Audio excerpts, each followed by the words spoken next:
Her world shattered along with a porcelain figurine, publicly shamed and facing total ruin by a ruthless art dealer who owned her last hope.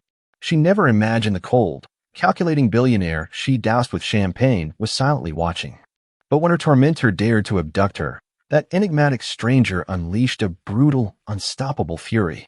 He didn't just save her from the trap, he obliterated his enemy, then claimed her body and soul as his most treasured masterpiece. Now caught in his dangerous embrace, will she survive the gilded cage he's built, or become the heart that finally tames the art world's most obsessed protector? The scent of polished antique wood and old money clung to the air of the gilded canvas like a second skin, thick and suffocating. For Alara Vance, it was the smell of her gilded cage. At 28, with nimble fingers that could coax life back into centuries-old pigments and eyes that instinctively knew the difference between a master's stroke and a masterful lie, she should have been revered. Instead, she was merely tolerated, a ghost in the opulent halls, her talent a convenient tool for an institution that prized profit over purity. Her threadbare coat, a recent acquisition from a consignment shop that smelled faintly of mothballs and forgotten dreams, felt like a heavy shroud against the chill of the New York autumn morning. It was a stark, almost insulting contrast to the silk-lined canvases and diamond-studded brooches that passed through her careful hands daily. Every piece she restored, every brushstroke she meticulously matched, was a painful reminder of her own precarious existence. Her apartment, a cramped space in a crumbling building, felt miles away from the gleaming Fifth Avenue galleries, yet the crushing weight of her family's debt followed her everywhere, a relentless, invisible shadow. Her father, a brilliant, if somewhat naive, art historian, had been ensnared in a sophisticated art fraud years ago. A once-in-a-lifetime investment, he called it, eyes gleaming with intellectual fervor rather than financial shrewdness. It had turned out to be a devastating trap, meticulously laid by a shadowy consortium. The fallout had cost him everything: his reputation, his spirit, and finally, his life, leaving Alara with a legacy of crippling debt and a single, fragile inheritance, their ancestral brownstone in Brooklyn. That house. Oh God, that house. It wasn't just brick and mortar. It was the scent of her grandmother's baking, the echo of her father's booming laughter, the faint scent of turpentine from his makeshift studio in the attic. It was the last tangible piece of her family's history, and it was teetering on the brink of foreclosure. Silas Croft, the current owner of the gilded canvas, and more accurately, the owner of Alara's soul, held a mortgage note like a leash. He was a man carved from polished obsidian, with a smile that never quite reached his eyes and a handshake that felt like a veiled threat. His tailored suits, always impeccably cut, seemed to whisper promises of power and corruption, a stark contrast to Alara's constant struggle to make rent, to put food on her table, to keep the lights on in that precious crumbling house. She ran her thumb over a faint stain on her worn apron, a stray smear of ochre that refused to wash out. Resilience, she thought, a bitter taste in her mouth. She used to see her work as a calling, a sacred duty to preserve beauty and truth. Now it felt like a penance, each day a slow, agonizing surrender of her integrity. Croft didn't care about truth. He cared about profit, about the shimmering illusion of value, and he knew Alara's keen eye was indispensable for his version of authentication. Vance! Croft's voice, sharp as a glass shard, cut through her reverie. His office door, made of dark, heavy oak, had been flung open. The air around him always seemed thinner, colder. You're lagging. The Rousseau shipment needs immediate assessment. And remember, darling, his gaze cold and calculating, dropped to her midsection, then swept back up, a silent, predatory assessment. We have arrangements regarding that little property of yours. Don't disappoint me. A tremor, subtle but undeniable, ran through Alara. Disappointment from Croft meant ruin. It meant losing the house, losing the faint, flickering hope of ever clearing her family's name, of ever finding the lost masterpiece her father had devoted his life to, a painting she secretly believed held the key to his innocence and their salvation. The pressure was a physical weight, pressing down on her chest until breathing felt like a luxury she couldn't afford. She merely nodded, her voice locked in her throat, a silent vow not to give him the satisfaction of seeing her break. Her hands, usually so steady when working on delicate canvases, trembled faintly. Alone again, the silence of the vast conservation lab felt deafening, broken only by the distant hum of the HVAC system and the frantic beat of her own heart. She walked over to her workbench, littered with brushes, tiny scalpels, and fragments of ancient ceramic. A small, framed photograph, nestled amongst her tools, caught her eye, her father beaming, holding a dusty, leather-bound journal, The very journal filled with his research into the legendary lost painting, a journal now hidden in the floorboards of her threatened home. The memory was a pang, a sharp, aching reminder of the life they once had, the dreams that had been shattered. She closed her eyes, trying to conjure the faint, sweet scent of honeysuckle from her garden, a fleeting comfort against the pervasive smell of wealth and deceit. Just one more day, she pleaded silently to whatever benevolent force might still exist in this cruel world. Just one more day to hold on. Little did she know, the next day would bring not a reprieve, but an entirely new kind of storm, wrapped in the dangerous allure of power and an unforeseen, unsettling gaze. A gaze that had already begun to linger on her, unnoticed. A gaze that held the promise of salvation, or perhaps a different kind of gilded cage. A gaze that would soon pierce through her carefully constructed walls of quiet despair. The air in the gilded canvas hummed with the expectant murmur of wealth, a low thrum of hushed conversations, clinking champagne flutes, and the soft rustle of designer fabrics. Tonight was the annual charity auction, a glittering spectacle where New York's elite converged, not just to bid on art, but to be seen.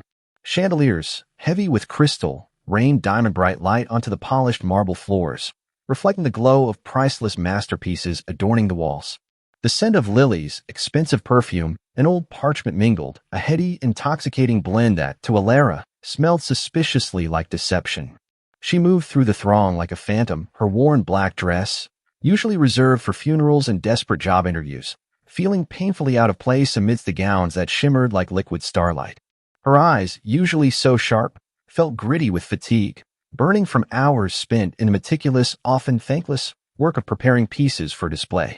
The weight of her precarious existence pressed down on her, a physical ache in her shoulders. She was tasked with ensuring the perfect presentation of the evening's star attraction, a delicate porcelain figurine, allegedly Ming Dynasty, poised precariously atop a slender pedestal. Every fiber of her being screamed caution, but Croft insisted on its dramatic, exposed placement. Careful Vance, Silas Croft's voice, a smooth veneer over steel, purred in her ear, startling her. He materialized beside her, his presence a dark, tailored suit against the sparkling backdrop. Any accident with such a piece, and your little Brooklyn brownstone might find itself with a new owner much sooner than anticipated. He didn't smile, but his eyes, sharp and glinting, conveyed the chilling message. Alara's breath hitched. Her heart hammered a frantic rhythm against her ribs. "It will be perfectly safe, Mr. Croft," she managed, her voice barely a whisper, a stark contrast to the booming laughter erupting from a nearby cluster of patrons. The sheer terror of losing her home, the last bastion of her family's memory, made her movements stiff, almost robotic. She double-checked the figurine's balance, her fingers trembling slightly. Just then, a heavy oak door near the entrance swung open with unexpected force, likely by a clueless junior assistant. A sudden gust of wind, a whisper of autumn's bite, swept through the room, causing the sheer silk drapes to billow dramatically. The pedestal, slender and elegant, swayed. The porcelain figurine, an innocent victim of carelessness, began to topple. "No." Alara gasped, a raw, desperate cry. Her body reacted before her mind could process. She lunged forward, arms outstretched, her entire focus on saving the fragile piece. But her worn heels, unfamiliar with the slick marble, betrayed her. She stumbled, her foot catching on the hem of her cheap dress. It was a slow-motion disaster. She collided with the pedestal, sending it crashing to the floor with a sickening crack. The figurine, now in fragments, lay scattered amidst the wreckage. But her momentum didn't stop there. As she fell, her arms swung wildly, connecting with a waiter passing by, tray laden with crystal champagne flutes. The tray tilted. The flutes tumbled. And one, an exquisite crystal goblet filled with sparkling golden liquid, flew through the air, arcing directly towards the immaculately dressed figure standing nearest to the commotion. A splash. A collective gasp from the surrounding crowd. Alara, now sprawled inelegantly on the floor amid shattered porcelain, her face flushed crimson with mortification, slowly pushed herself up. Her eyes, wide and horrified, fixed on a man she had just doused. Julian Thorne. He stood perfectly still, a statue carved from dark stone, unaffected by the chaos that had just unfolded. His charcoal gray suit, bespoke and undoubtedly worth more than her entire year's salary, was now marred by a shimmering wet stain across the chest and shoulder. His dark hair, styled with effortless precision, was untouched, but his eyes, those fathomless, piercing black eyes, were fixed on her. There was no anger, no immediate outrage in them. Only a cold, analytical intensity that felt far more menacing than any shout. It was a gaze that seemed to strip away her layers, exposing every raw nerve, every desperate fear. She felt like an insect pinned under a microscope, utterly exposed, utterly insignificant. A swift, hulking figure in a dark suit, clearly Julian's bodyguard, materialized silently beside him, holding out a fresh, equally expensive-looking jacket. Julian merely nodded, not breaking eye contact with Alara as he allowed the jacket to be draped over his shoulders, concealing the champagne-stained fabric beneath. The silence that had descended upon the immediate vicinity was absolute, broken only by the distant, oblivious chatter from other parts of the room. "Vance!" Croft's voice, laced with barely concealed fury, ripped through the fragile quiet. He stalked towards her, his face a mask of predatory displeasure. "What in God's name was that? You clumsy, incompetent fool. That was a Ming. Do you have any idea the value? The irreparable damage you've caused." He didn't even glance at Julian Thorne. His entire focus was on humiliating Alara, making an example of her. "Consider your employment at the Gilded Canvas terminated. And as for your outstanding debts, Miss Vance, expect a very unpleasant visit from my legal team tomorrow morning. Your house, it's mine." The words were a physical blow, stealing what little air remained in Alara's lungs. Her world tilted, threatening to plunge her into the abyss she had fought so desperately to avoid. Her eyes darted from Croft's sneering face to Julian Thorne, who still watched her with that unsettling, unreadable intensity. A faint, almost imperceptible smirk played in the corner of Julian's lips, a flicker of something dark and almost amused. He wasn't looking at her with pity, but with a strange, possessive curiosity. As Croft continued his scathing tirade, oblivious to the deeper currents, Julian Thorne subtly reached into his pocket. His fingers brushed against a sleek, black smartphone. With a motion so discreet it was almost invisible, he activated it, a silent, almost imperceptible click. His eyes, however, never left Alara's trembling form. He watched her absorb Croft's cruel words, saw the fire of defiance still burning faintly in her mortified green eyes, even as everything she held dear crumbled around her. He knew her name now, and he intended to know everything else. The spectacle was indeed interesting. More than interesting. It was a revelation. Alara, overwhelmed by the public humiliation and the fresh wave of fear for her home, felt a burning curiosity ignite within her, a desperate, illogical thought. Who is this man? Why isn't he angry? Why does he look at me like that? It was a fleeting thought, a dangerous spark in the darkness, quickly extinguished by the cold reality of her utter ruin. She had lost everything. And in the silent, calculating gaze of Julian Thorne, she sensed not just judgment, but something far more potent, far more dangerous, beginning to stir. The storm was coming, and she was already caught in its nascent, thrilling currents. The sterile white envelope arrived 2 days after the auction, a stark, unwelcome guest in Alara's otherwise cluttered mailbox.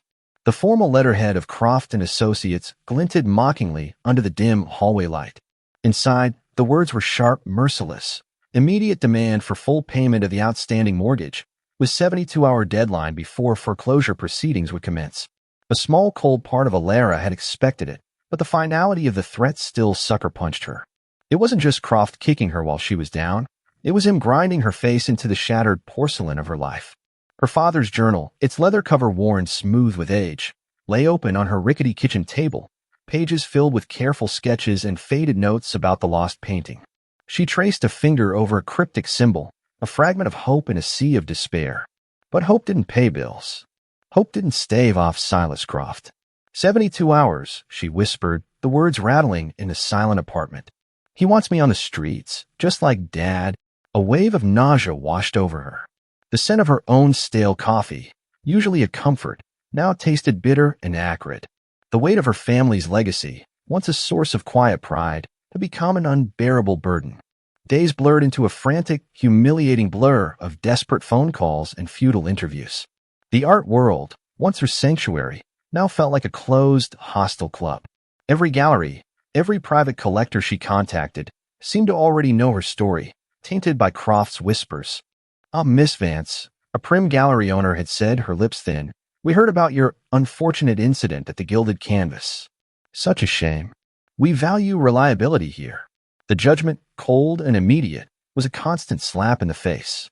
Each polite refusal, each condescending pitying glance, chipped away at her resilience, leaving her feeling brittle and exposed. She walked the city streets for hours, her worn sneakers pounding a hollow rhythm against the unforgiving pavement. The sharp autumn wind, once invigorating, now felt like a cruel lash. The towering glass and steel monuments to wealth seemed to mock her, their gleaming facades reflecting her own disheveled image back at her. Her stomach growled, a hollow ache that echoed the emptiness in her spirit. She hadn't eaten properly in days. The last $10 in her wallet were reserved for the emergency bus fare back to Brooklyn, a final retreat from a city that seemed to have no place for her. It was late afternoon, the sky a bruised purple over the Hudson, when she found herself lingering outside a small, bespoke antique shop, its windows displaying exquisite, untouched beauty, a stark contrast to the ugliness of her life. A familiar sleek black town car, the kind that screamed discreet wealth, was parked at the curb. Her breath hitched. Julian Thorne. He emerged from the shop, a small velvet-covered box held carefully in his hand. His movements were fluid, controlled, every inch the predator she remembered from the auction. He hadn't seen her, blending into the shadows of the building's overhang. Alara instinctively recoiled, hoping to remain unseen, a flicker of that crushing mortification returning. But as he turned to enter his car, his gaze, as if drawn by an invisible thread, found hers. He paused, one hand resting on the car door, the other still clutching the velvet box. Those midnight eyes, usually so unreadable, held a strange, unsettling glint. He walked towards her, his presence utterly commanding, each step purposeful. The scent of expensive cologne, cedar, something dark, indefinable, and dangerously appealing, reached her before he did. Miss Vance, his voice was a low, resonant rumble, a sound that resonated deep in her chest. It was the first time he had spoken her name, and it felt like a brand. I believe this belongs to you. He opened the velvet box. Nestled inside, gleaming faintly, was the shattered stem of the crystal champagne goblet she had dropped at the auction, painstakingly reassembled with almost invisible gold joins, transforming it from wreckage into a unique, broken beauty. He had bought it and fixed it. Alara stared, speechless. Her mind reeled. I don't understand, she stammered, her voice thin and reedy. Julian's lips, usually a firm, unsmiling line, curved ever so slightly, a fleeting, almost predatory smile. It was a fascinating piece of performance art, Miss Vance. Unintentional, perhaps, but compelling. And the piece itself, it possessed an honesty the others lacked. His eyes, dark and intense, held hers. My personal collection, however, is in desperate need of such honesty, and a skilled hand to restore it. He then delivered the proposition, words that were both a lifeline and a gilded trap. I'm offering you a position, Miss Vance, as my personal art conservator. Full-time, with a salary that will make your current predicament utterly irrelevant. And a generous signing bonus, enough to settle any pressing family matters. He paused, his gaze dropping pointedly to her worn shoes, then back to her eyes. Consider it an exclusive engagement. You will work only for me.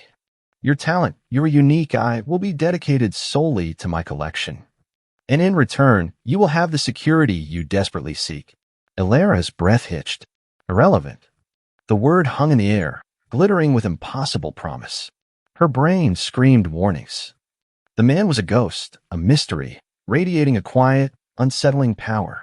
His world was one of shadows and unspoken commands. This wasn't a job. It was an absorption. But her heart, heavy with a desperation that bordered on physical pain, whispered a different truth. Croft, the house, the abyss. What would it entail? She asked, the question feeling foolish, childish, against the magnitude of his offer. Precision. Dedication. Discretion, Julian replied, his voice a silken thread. And absolute loyalty. To the art, Miss Vance. And to me. His eyes, like black coffee at midnight, held hers in an unbreakable grip. I need someone who can see beyond the surface. Someone who understands that true value is rarely what it seems. He was offering salvation. But at what cost? To be bound to this enigmatic, dangerous man whose gaze promised both protection and possession. The thought sent a shiver down her spine, not entirely of fear, but of a strange, thrilling recognition. She was a moth drawn to a dangerous flame, and the choice was an illusion. She had no choice at all. "Ah, I accept," Alara heard herself say, the words feeling foreign on her tongue, yet utterly inevitable. The desperation in her voice was almost shameful, but the sudden profound sense of relief that washed over her was overwhelming. Julian's faint smirk returned, a fleeting curve that transformed his already formidable face into something even more dangerous, more compelling. "Excellent." He extended a hand, not for a handshake, but an invitation. "My car awaits. We have much to discuss." Alara looked at his hand, then at the sleek, black vehicle that seemed to absorb the fading daylight. Stepping into that car felt like stepping across a threshold, leaving behind the remnants of her old life. She was no longer just a struggling conservator. She was now Julian Thorne's. The thought was both terrifying and, to her utter shock, exhilarating. What kind of world had she just willingly walked into? And what would it cost her to truly belong there? There, in Julian Thorne's private conservation studio, nestled within the hushed upper floors of his Fifth Avenue penthouse, smelled of cedarwood, rich leather, and the faint, sweet tang of solvents. It was an immaculate space, a sanctuary of hushed efficiency, a stark contrast to the dust and fluorescent glare of the gilded canvas. Here, sunlight streamed through panoramic windows overlooking Central Park, illuminating every particle of dust dancing in the air, every delicate stroke of her brush. Alara found herself surrounded by treasures beyond her wildest dreams, priceless antique tools, custom-built easels, and a vast collection of artworks that spanned centuries and continents. Yet, for all its splendor, it still felt like a cage, albeit one gilded in gold. Her first weeks were a blur of meticulous work. Julian's collection was exquisite, an eclectic mix of Renaissance portraits, impressionist landscapes, and avant-garde sculptures. Each piece demanded her full attention, pulling her into its history, its secrets. As she worked on a particularly fragile Venetian altarpiece, painstakingly removing layers of grime and botched restorations, a disquieting pattern began to emerge. Subtle anomalies. A signature that didn't quite match the era's typical script. A patent composition that felt anachronistic. These weren't crude fakes. They were masterful forgeries, woven seamlessly into legitimate works, designed to deceive even the most discerning eye. Her stomach tightened with a cold knot of dread. Was this entire collection built on a lie? Or worse, was Julian Thorne himself connected to the very illicit trade that had destroyed her father? Julian was a constant, almost spectral presence. He rarely spoke during her working hours, but she felt his gaze. He would often appear silently in the doorway, leaning against the polished frame, his arms crossed, watching her with those mesmerizing midnight eyes.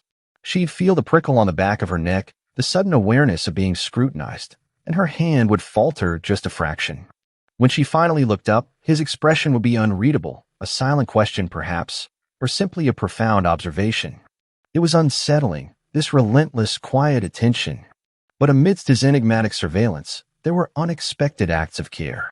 One morning, she mentioned a rare minute brush needed for a particularly intricate detail. The next day, a set of antique brushes, impossibly fine and exquisitely crafted, appeared on her workbench, still in their velvet casing. Another time, engrossed in a delicate task, she realized she had missed lunch. Moments later, a discreet knock and a silver tray appeared, laden with a light, perfectly prepared meal, a fresh salad, artisan bread, and a glass of chilled white wine. She never saw Julian deliver them, but the implication was clear. He was observing her every need, anticipating her wants. He offered genuine praise, too, rare but potent. "Your understanding of light is exceptional, Alara," he commented once, after she'd restored a particularly challenging chiaroscuro.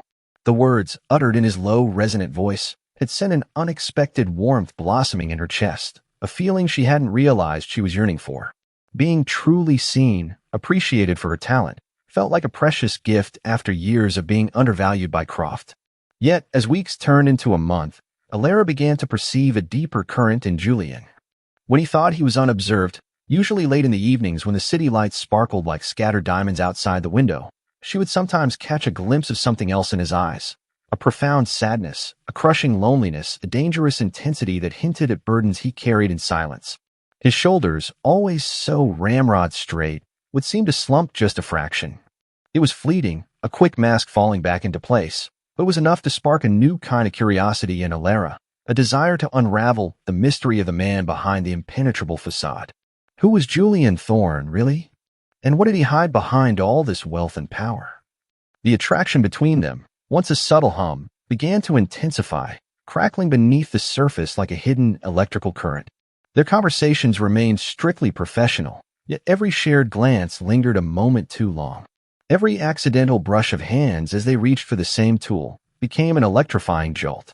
She found herself acutely aware of his scent, that rich cedar, and something else, something primal and masculine, whenever he stood close. Her heart would accelerate, a frantic drumbeat against her ribs, betraying the calm she tried desperately to project. She wondered if he felt it too, this palpable tension that thrummed between them, threatening to shatter their professional facade. One afternoon, a junior art intern, a zealous young man named Liam, was dispatched from Julian's office to retrieve some documents from the studio. He lingered, clearly captivated by Alara's work, and perhaps by Alara herself. "Miss Vance, your work on the Caravaggio is simply stunning," Liam enthused, his voice bright, his gaze openly admiring. "It's truly inspiring." Alara smiled, a genuine, albeit tired smile. It was a rare compliment from someone not tied to Julian. Just then, Julian appeared in the doorway, a silent, commanding presence. Liam, engrossed, didn't notice him at first. Alara, however, felt the shift in the air, the sudden drop in temperature. Julian's eyes, usually so impassive, narrowed fractionally, a subtle tightening around the jaw. His gaze, usually fixed on Alara, now flickered to Liam, a look of distinct displeasure, almost possessiveness. It was barely perceptible, a flicker gone in an instant, but Alara felt it, cold and unsettling. Liam, finally sensing the shift, blanched. "Mr. Thorne," he stammered, gathering the papers with nervous haste. "I was just admiring Miss Vance's work." Julian said nothing, merely stepping further into the room, effectively placing himself between Liam and Alara, his back to the intern. The message was clear, unspoken, yet profoundly territorial. Liam practically fled, leaving the air thick with tension and the lingering scent of fear. Alara felt a strange mix of apprehension and an unexpected, almost shameful thrill.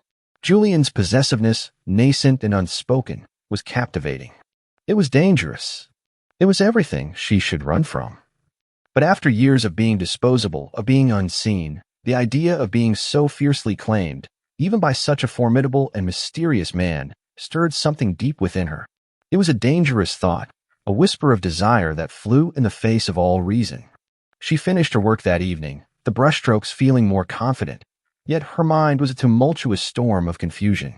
She was falling, not just into a luxurious job, but into something far more intricate, far more perilous. Julian Thorne was a labyrinth, and she was willingly walking deeper into his twists and turns. As she prepared to leave, Julian, who had been on a call in his adjacent office, appeared. He merely said, "Good night, Alara," but his eyes, dark and intense, held hers, a silent question, a silent promise, a silent claim. The gilded cage was slowly, insidiously, becoming a gilded prison, one she was beginning to find she didn't want to escape. And little did she know, that very night her past, in the form of Silas Croft, was about to make a very loud, very public reappearance, threatening to shatter the fragile, burgeoning bond she was forming with her enigmatic boss. The familiar scent of turpentine and linseed oil was usually a comfort to Alara, a tether to the honest, beautiful world of art she cherished. But as she meticulously examined a newly acquired piece for Julian, a supposed early 17th century Dutch still life, a cold dread began to coil in her stomach. Her keen eye, honed by years of practice and an almost intuitive understanding of historical techniques, picked up the subtle dissonances. The primer had a suspiciously modern blend of lead white. The cracking patterns, while expertly mimicked, lacked the organic randomness of true age. In the signature, it was a ghost, almost perfect, but betraying a faint, almost imperceptible hesitation, a lack of the master's confident flourish. It was a masterful forgery. A piece of such high quality, it could fool almost anyone. And it was slated to be the centerpiece of Croft's next major auction at the Gilded Canvas, boldly advertised as a newly discovered masterpiece. Alara's hands, usually so steady, trembled as she laid down her magnifying glass. This wasn't just a forgery. It bore a chilling resemblance to the elusive Lost Bloom, the painting her father had been obsessed with, the one that held the key to his research and she suspected his downfall. Croft wasn't just selling a fake, he was desecrating a legacy, twisting a truth that had already cost her family so much. The injustice was a searing fire in her chest. "He's doing it again," she whispered into the silent studio, the accusation tasting like ash in her mouth. Her father's warnings, his fervent belief in the painting's hidden meaning, echoed in her mind. She couldn't let Croft profit from such a calculated lie, not when it felt so intimately connected to her own past. Driven by a desperate sense of duty and a renewed surge of fury, Alara spent the next few days in a frenzied attempt to expose Croft. She called every contact she still had, every art ethics committee, every reputable journalist she knew. Each conversation was a slow, agonizing descent into frustration. Her calls were redirected, her emails went unanswered, or she was met with polite but firm dismissal. "Miss Vance, we understand your passion," one official had said, his voice dripping with condescension, "but Mr. Croft is a highly respected figure. Your claims, while spirited, lack direct, verifiable proof that hasn't already been dismissed." Croft's influence was a suffocating blanket, smothering every attempt she made. His tentacles reached further, deeper than she could have imagined. She was trapped powerless, a single voice against a chorus of corruption. The first anonymous threat arrived as a terse, untraceable email. "Some truths are best left buried, Miss Vance, especially if you value what little you have left." Then came a photo, an unsettling zoomed-in shot of her Brooklyn brownstone, a clear message that her sanctuary was no longer safe.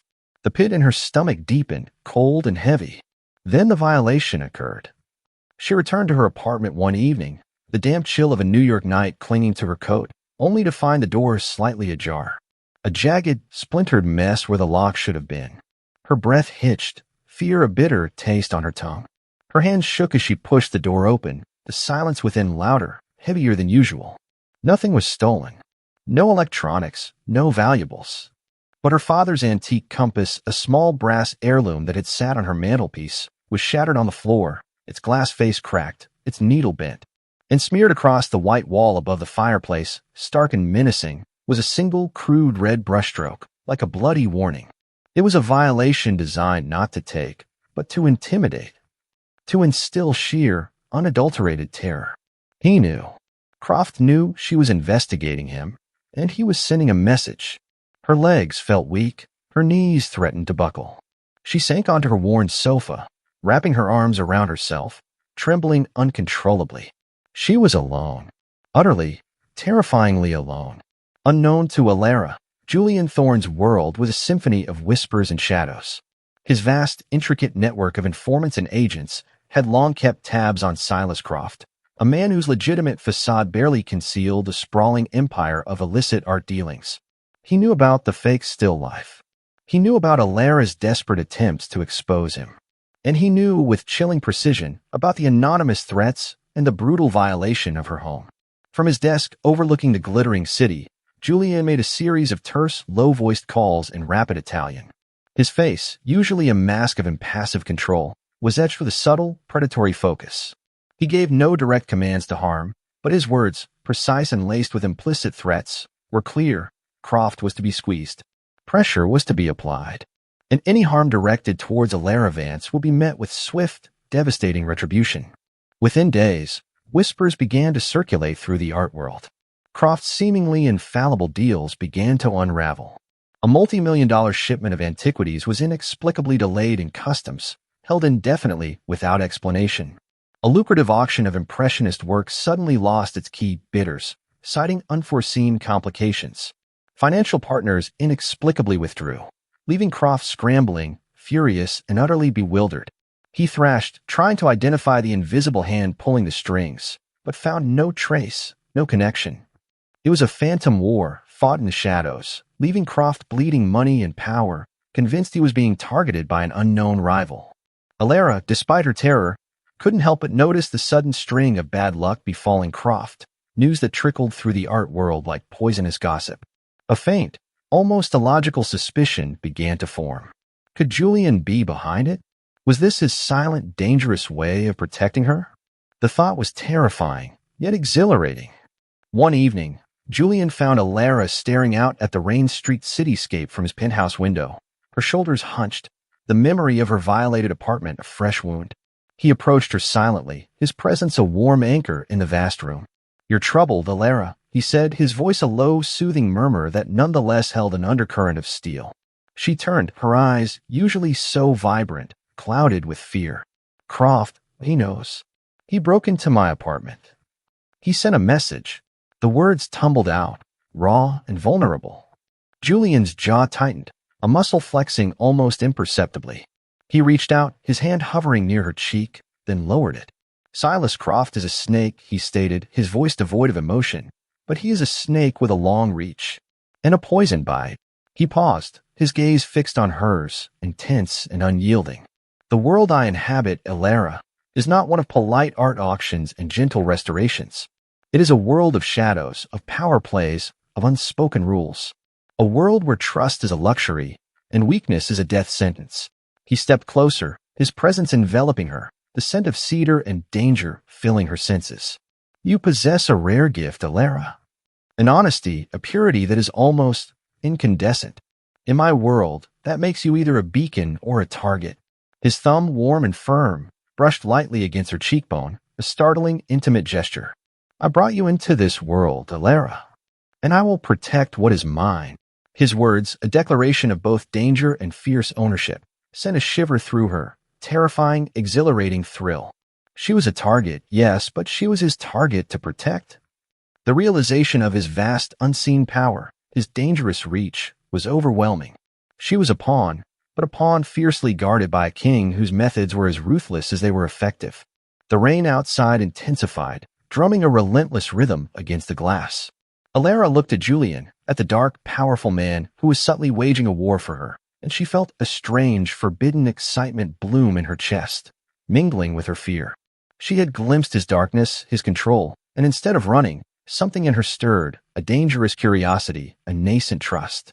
But what had happened when Croft, cornered and desperate, finally turned his full, venomous attention directly on her? The cold, precise silence of Julian's penthouse no longer felt quite so oppressive. Instead, it had taken on a new quality, a sense of quiet sanctuary, a fragile bubble against the storm raging outside. Alara sat at her workbench, the faint aroma of the rare pigments Julian had provided filling the air, a stark contrast to the acrid smell of fear that still clung to her memories of her violated apartment. Croft's increasingly frantic attempts to find the source of his misfortunes were now the talk of the art world's undercurrents. Whispers of failed deals, mysteriously diverted shipments, and suddenly withdrawn investors filled the hushed halls of galleries. He was bleeding, financially and influentially. And Alara, with a chilling certainty, knew who was holding the blade. Julian. It was a dangerous, terrifying realization, yet was also undeniably comforting. The man who radiated quiet power, who watched her with those intense, fathomless eyes, was waging a silent war on her behalf. Her fear of him had begun to mingle with a nascent, almost desperate trust. He hadn't directly addressed the threats, hadn't confessed to sabotaging Croft, but his veiled warnings, his protective presence, spoke volumes. He was a shield, forged in shadows, and she was starting to lean into its formidable strength. One evening, after the last rays of sunset had bled from the sky, painting the city in hues of violet and gold, Alara found Julian in his private study. The room was dark, save for the soft glow of a single desk lamp illuminating a stack of ancient, leather-bound texts. The air was thick with the scent of aged paper and something uniquely Julian, that blend of cedar and untamed power. He sat behind a massive antique desk, his silhouette imposing against the dim light, looking less like a billionaire and more like an ancient king on his throne. She took a deep breath, the decision to confide in him a sudden, overwhelming surge of necessity. It was a leap of faith, plunging into the dark, but she felt an inexplicable pull to expose her own shadows to his. "Julian," she began, her voice a little steadier than she expected, "I need to tell you something. About my father. About Croft. About everything." He leaned back, his gaze piercing, inviting her to continue. There was no judgment, only an intense, unwavering attention that made her feel, for the first time in years, truly heard. And so Alara spoke. The words tumbled out, a torrent of suppressed grief and indignation. She described her father, brilliant but trusting, caught in Croft's intricate web of deceit. She detailed the fraudulent art scheme, the forged documents, the calculated ruin of his reputation. Her voice cracked as she recounted his slow, agonizing decline, the shadow of guilt that had clung to him until his dying breath. She spoke of the ancestral home, the last vestige of their family pride, and the torment of knowing Croft was about to seize it. And finally, she spoke of the lost bloom, the painting her father believed held the true story, the one Julian had secretly hinted at in her original interview. He said it was the key. Alara finished, her voice thick with unshed tears, her hands clenched into tight fists. That if I could find it, if I could prove it was real, it would clear his name. But Croft, he just laughed. He said it was a myth, a desperate old man's delusion. She looked up, her eyes pleading. I truly believe it exists, Julian. My father was no fool. And I think it's connected to all of this. To Croft's forgeries, to his entire empire. Julian listened, his expression unwavering. When she finished, the silence stretched, heavy with the weight of her confession. He rose, walking to the window, his back to her, and for a moment, Alara feared she had overstepped, that her vulnerability would be met with cold dismissal. Then he turned, his gaze softening, an almost imperceptible shift that nonetheless sent a surprising warmth through her. Your father was not delusional, Alara, Julian said, his voice low, resonating with a quiet authority. He was simply honest in a world that rewarded deceit. He paused, then continued, his voice dropping to a near whisper, and he was right. The lost bloom exists, and it holds more than just artistic value. It holds truths that men like Croft would kill to keep buried.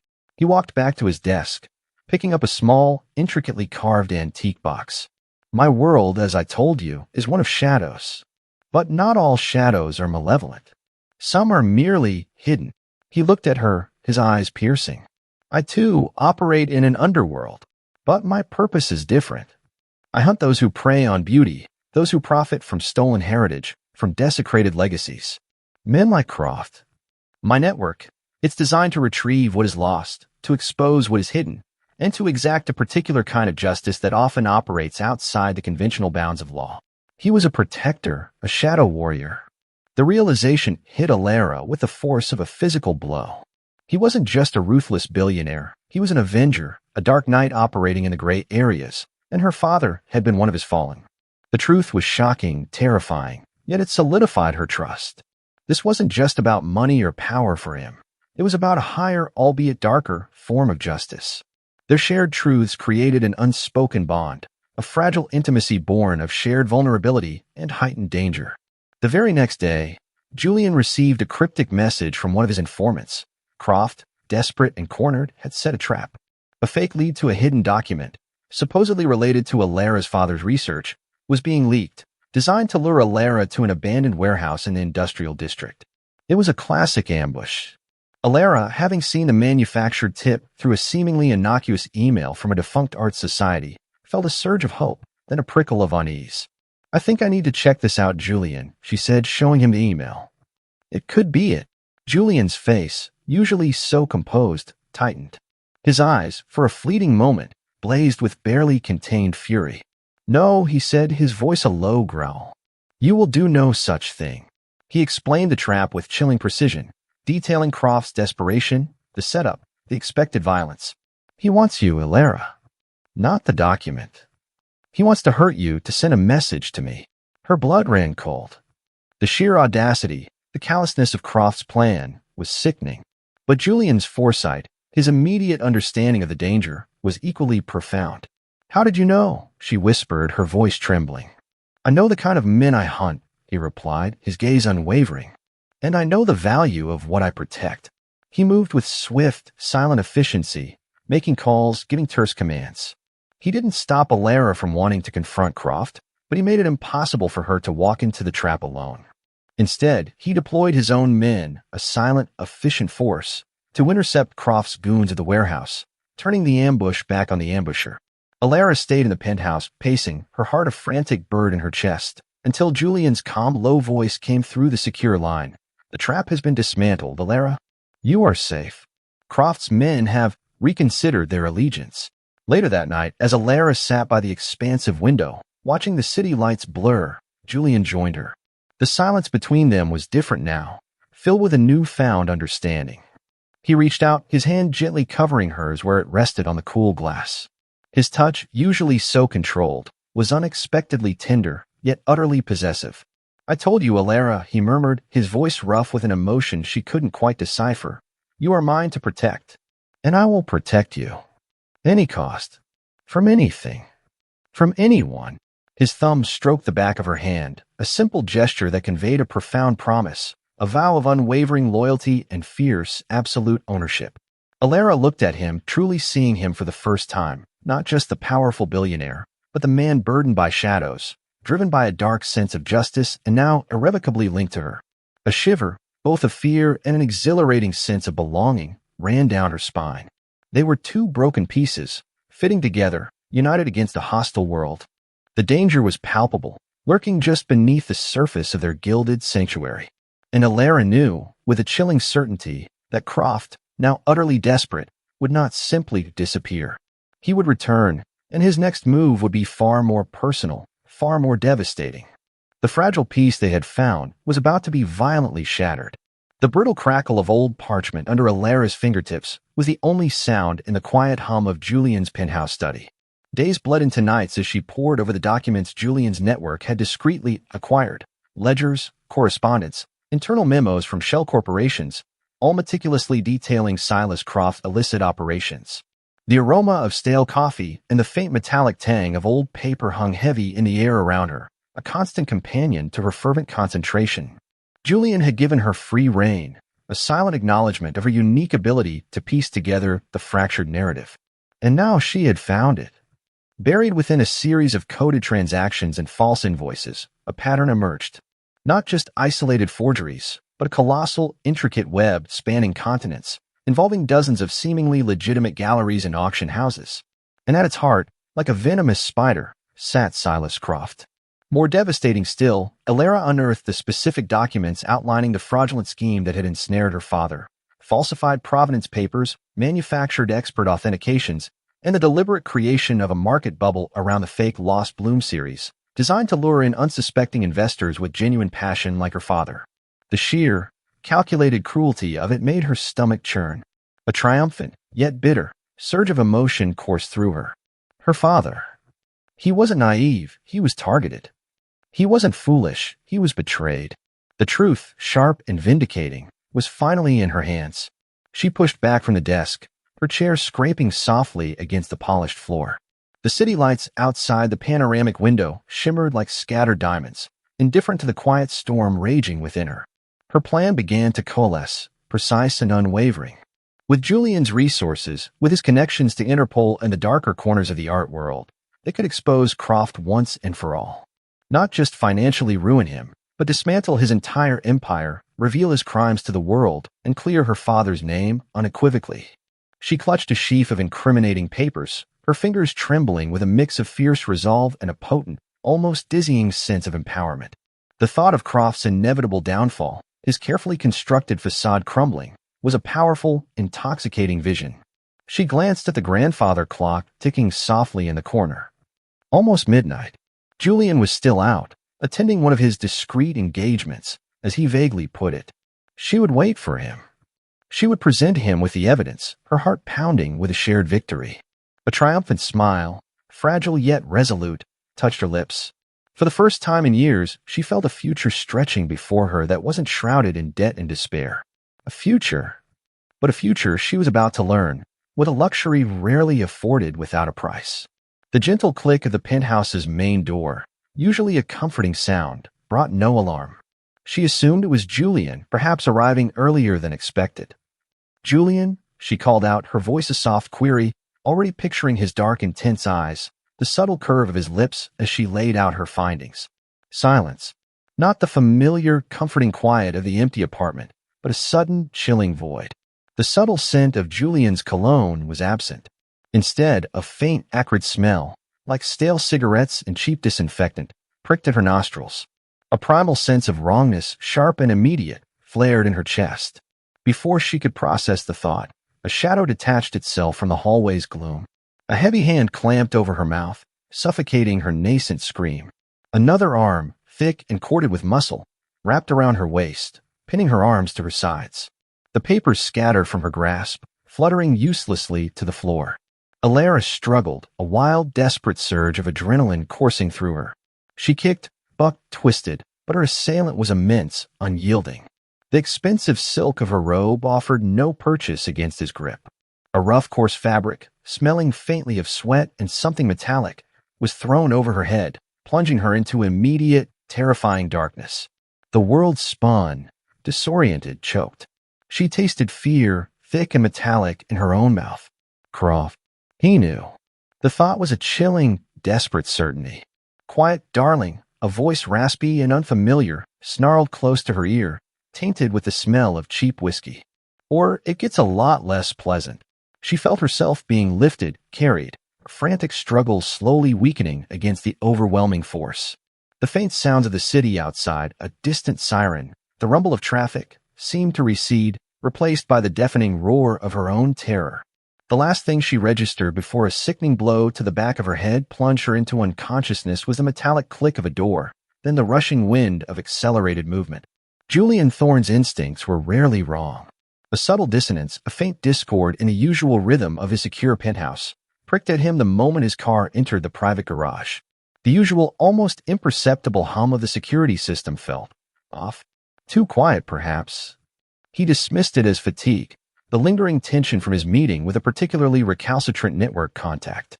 But as he stepped out of the elevator and into the silent foyer of his home, the unease solidified into a cold, hard knot in his gut. There was wrong. The familiar scent of Alara's presence, a delicate blend of her unique fragrance, and the various art solvents she worked with, was absent. A faint, almost undetectable scent, alien and unpleasant, hung in its place. He moved through the spacious apartment, his movements silent, lethal, every sense on high alert. The study door was ajar. A single lamp still burned, casting a pool of soft light over the desk. And then he saw it. Scattered across the floor, in disarray, were the documents Alara had been working on. Her meticulous notes, her careful organization, all gone. And in the center of the desk, impaled by a small, silver letter opener, was a single, pristine white lily, its delicate petals already beginning to bruise. Tucked beneath it, a small, elegantly handwritten card. Julian picked up the card, his fingers already trembling, a rare, terrifying tremor. The message, written in elegant calligraphy, was stark, brutal, and chillingly personal. Your prize is rather fragile, Thorne. And her true value, it seems, is only now revealing itself. Such a pity she won't be able to authenticate her own demise. She's waiting. Come along. Croft. The words were a physical blow. Julian stared at the card, then at the scattered papers, at the desecrated lily. Alara. Gone. His carefully constructed defenses, his relentless surveillance, his absolute certainty of her safety, all shattered, ripped apart by a single, audacious move from a desperate man. A cold, visceral rage, unlike anything he had ever felt, erupted within him. It was a primal, consuming fire that threatened to burn through his carefully cultivated control. He had failed. He had failed to protect her. The bitter taste of self-blame, raw and corrosive, filled his mouth. He had underestimated Croft, had allowed a flicker of complacency to compromise his vigilance. And now Alara was paying the price. His hands clenched into fists, knuckles white, the card crumpling in his grip. The meticulously ordered world he had built, a world designed to protect everything he now unexpectedly cherished, felt like it was disintegrating around him. The silence of the penthouse was no longer just wrong. It was a deafening scream of absence, a gaping void where Alara's vibrant presence should have been. Croft. He would pay. He would pay in a currency far more brutal than money or influence. Julian's eyes, usually cold and calculating, were now burning with a singular, terrifying purpose. He had allowed this. He had let his guard down. And now he would unleash a fury that the art world, and certainly Silas Croft, had never witnessed. He would tear apart the city, brick by bloody brick if he had to. Because Alara was gone. And finding her, reclaiming what was his, would be the last, most brutal act of his shadowed empire. He would burn the world down if it meant getting her back. The penthouse, usually a bastion of controlled silence, now thrummed with a frenetic, almost terrifying energy. Julian Thorne moved like a man possessed, his customary cool composure shattered, replaced by a raw, burning intensity. His face, usually a mask of detached intellect, was now a canvas of grim determination, his jaw clenched so tight it threatened to crack. The crumpled lily lay, discarded on his desk, a testament to Croft's audacity, fueling the inferno in his gut. Find her, he growled into a secure satellite phone, his voice the low, dangerous rumble that commanded immediate, absolute obedience. Every asset, every contact. Tear this city apart if you have to. I want Croft. I want Alara. Now. His elite security team, a shadowy cadre of former Special Forces operatives and intelligence agents, moved with chilling efficiency. Encrypted communications flew through digital channels. Informants were activated, their usual methodical pace replaced by the desperate urgency of Julian's wrath. Private jets were placed on standby. Every camera in every alley, every sensor in every warehouse, every whisper in the city's underbelly was now directed towards a single, burning objective, locating Alara Vance. The coordinates came in less than an hour, relayed by a source deep within Croft's fragmented network, an abandoned, notoriously dilapidated warehouse in the desolate industrial expanse of Red Hook, Brooklyn. A former meatpacking plant, its isolated location and crumbling facade made it a perfect, chilling tableau for Croft's final, desperate act. Julian didn't wait. He moved. He strapped a custom-made Glock 19 to his hip, its cold steel a familiar weight. Another, smaller pistol was tucked into an ankle holster. His usual bespoke suit was replaced by tactical black, a stark contrast to the elegant attire he usually favored. His eyes, usually pools of midnight, now burned with a fierce, almost predatory light. Marco, his head of security, a man whose quiet efficiency rivaled Julian's own, stood ready. We have 3 teams converging, Mr. Thorne. Interpol is being discreetly fed intel for a simultaneous raid on Croft's auction. They'll hit the gilded canvas just as we hit the warehouse. Good. Julian's voice was clipped, devoid of all pleasantries. But Alara, she is priority 1. Anyone who stands in our way, clear them. The last words were a cold, lethal promise.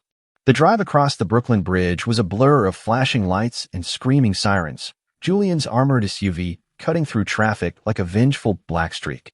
His mind was a tempest of rage and agonizing fear.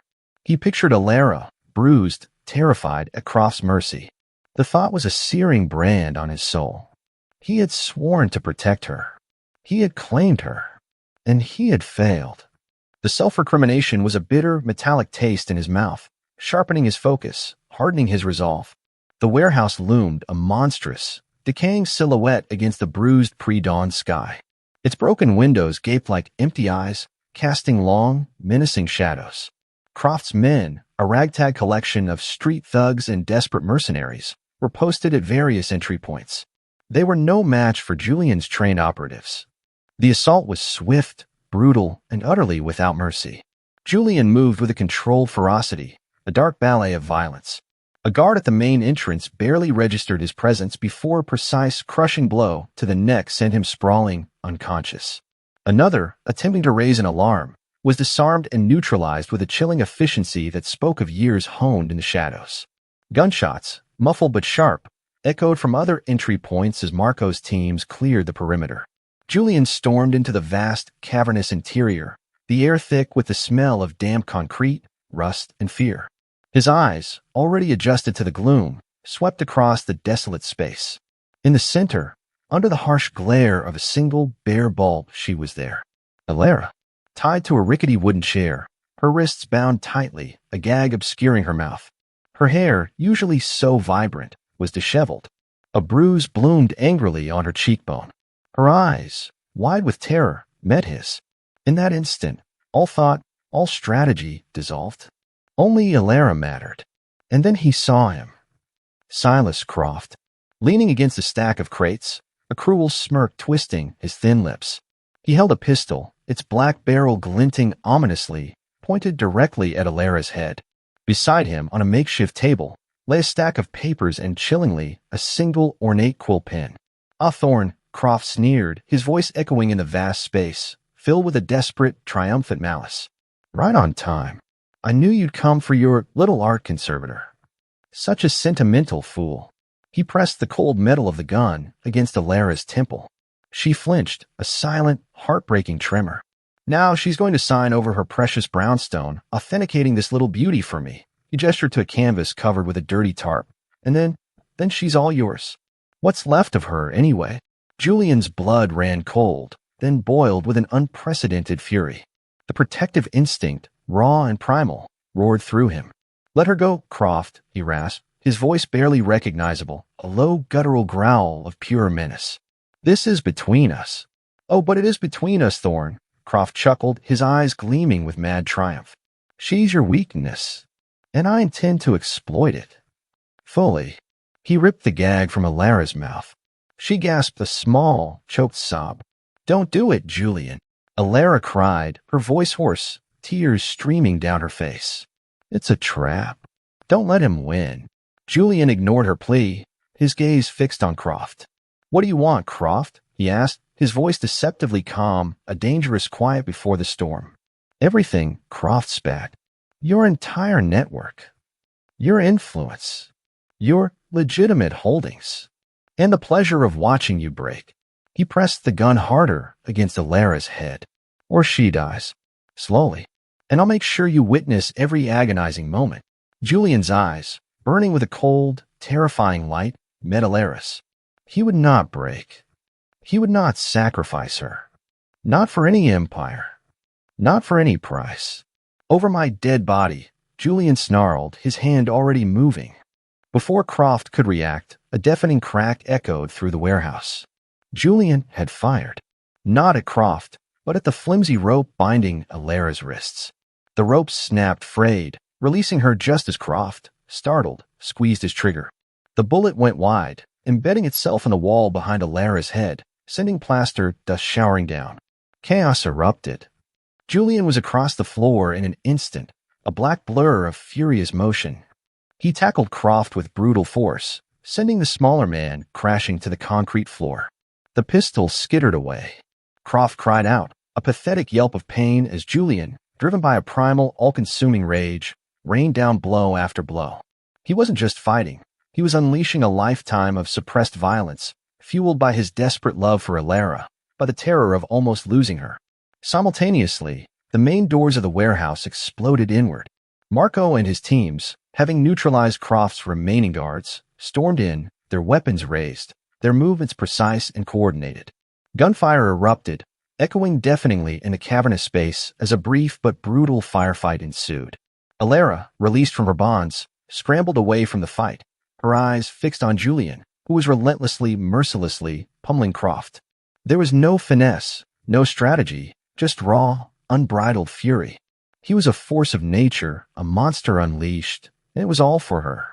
She felt a surge of visceral fear, but also a profound, almost dizzying sense of awe and belonging. He was truly capable of anything to protect her. Finally, Julian hauled Croft up by his expensive lapels, his face a mask of terrifying vengeance, blood dripping from his knuckles. Croft's face was a pulpy mess, his eyes wide with genuine terror. You thought you could touch what's mine? Julian snarled, his voice a low, guttural growl that vibrated with barely contained murder. You thought you could threaten her? You are dead. Just as Julian raised his hand for a final, fatal blow, a distant, piercing wail of sirens grew louder, closer. Interpol. The simultaneous raid on Croft's auction at the Gilded Canvas would have led them here. Julian hesitated, a fleeting moment of cold calculation piercing through his rage. Killing Croft here openly would complicate everything. But the desire for vengeance was a powerful, almost irresistible current. He met Alara's gaze across the room. Her eyes, still wide with fear, also held a plea. Not for mercy, but for him. Don't become him. Julian released Croft, letting the broken man slump to the floor like a rag doll.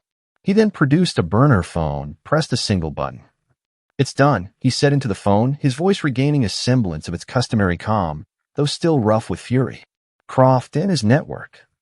They're yours.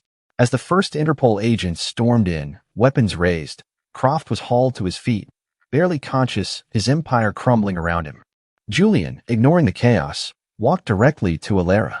He untied her ankles, his hands gentle despite the blood on his knuckles. He pulled her into his arms, crushing her against his chest, burying his face in her hair. The scent of her fear, but also her unique scent of solvents and jasmine, was a balm to his tormented soul. Mine, he breathed against her temple, the word of fierce, guttural possessiveness that vibrated through her. You are mine, and no one touches what's mine. Then, pulling back slightly, his eyes still blazing with a protective fire, he looked at her. Your father, he said, his voice softer, but no less intense. He was betrayed. Croft meticulously framed him. I have the evidence. Everything. His name will be cleared. He then bent down, retrieved one of the scattered papers from the floor, a copy of her father's journal entry, detailing the true location of the lost bloom. And the painting. Your father was right. It's real. It's safe. I had it recovered weeks ago. It holds the key to all his findings.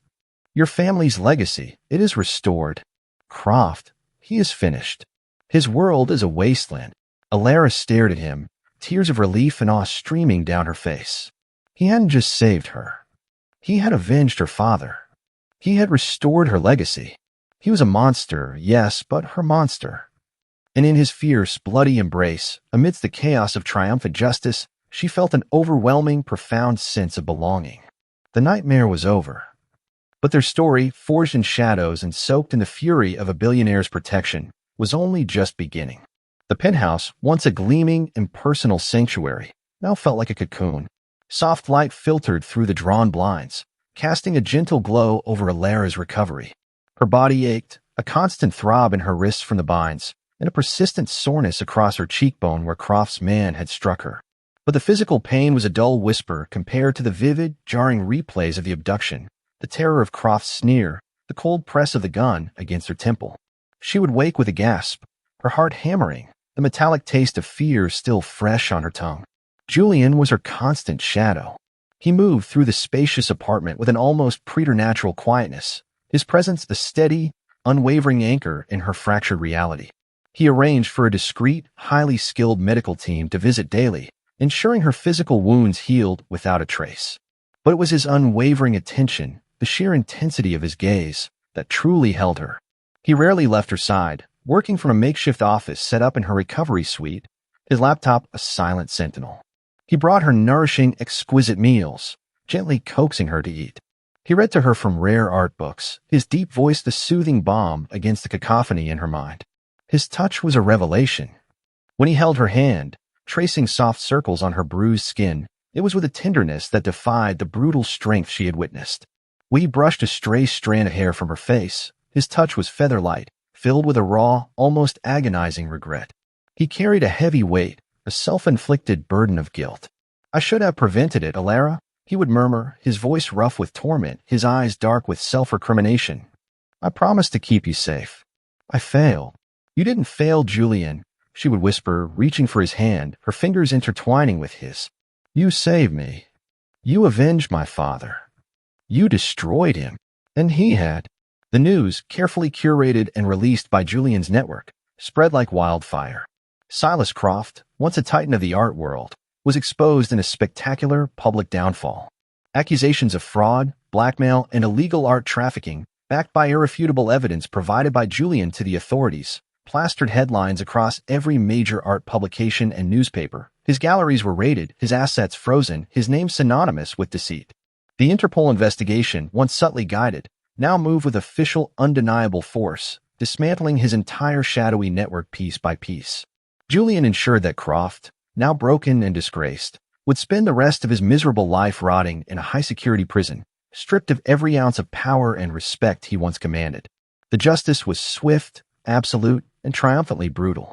One evening, as twilight painted the sky in streaks of orange and purple, Alara sat up, finally feeling strong enough to truly breathe. Julian, ever vigilant, moved to sit beside her on the edge of the plush sofa. The silence between them was different now, heavy with unspoken emotions, rife with confessions that lingered beneath the surface. He took her hand, his thumb stroking her palm. Alara, he began, his voice low, rough with emotion. What happened? It confirmed something for me. Something I've tried to deny. He met her gaze, his dark eyes intense, vulnerable in a way she had never seen before. I am a man of shadows, Alara. My world is one of control, of calculated risks, of ruthless decisions.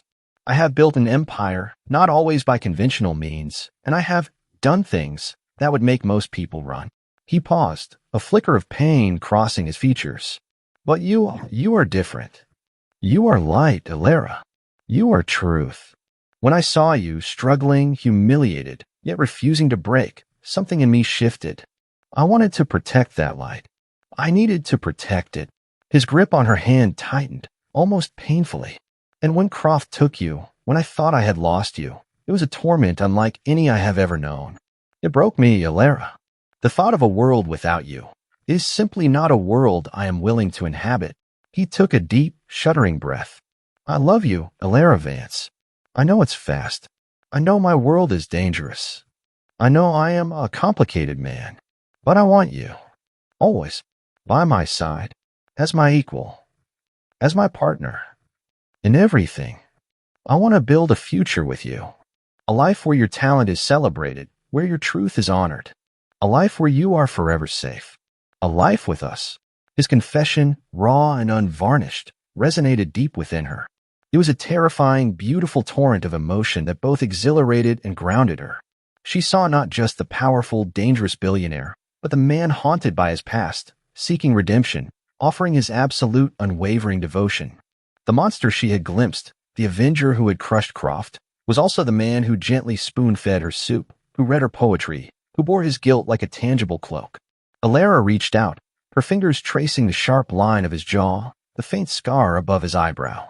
Julian, she whispered, her voice thick with emotion, I see your shadows.